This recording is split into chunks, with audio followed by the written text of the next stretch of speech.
श्रीभगवते स्तोत्रम्। जय भगवती देवी नमो वरदे जय पाप विनाशिनी बहुफलदे जय शुम्भनि शुम्भक पालधरे प्रणमामि तुझे विनराति हरे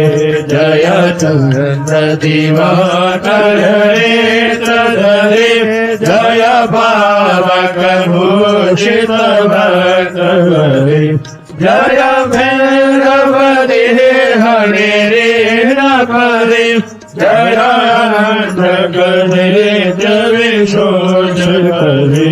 जय महिष विमर्दिनि जोर करे जय लोक समासक पाप हरे जय देवी पितामह विष्णुनुते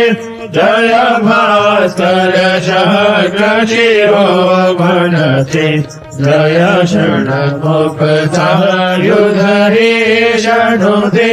जय सागर गामिनी शम्भुनुते जय दुःख दरिद्र विनाश करे जय पुत्र कलह विवृद्धि करे जय देवी सहस्रधरे धरे जय राघवेदर्शिनि दुःखहरे जय व्याधि विनाशिनि मोक्ष करे जय वाञ्छितदायिनि सिद्धि हरे जय वाञ्छितदायिनि सिद्धि हरे जय वाञ्छितदायिनि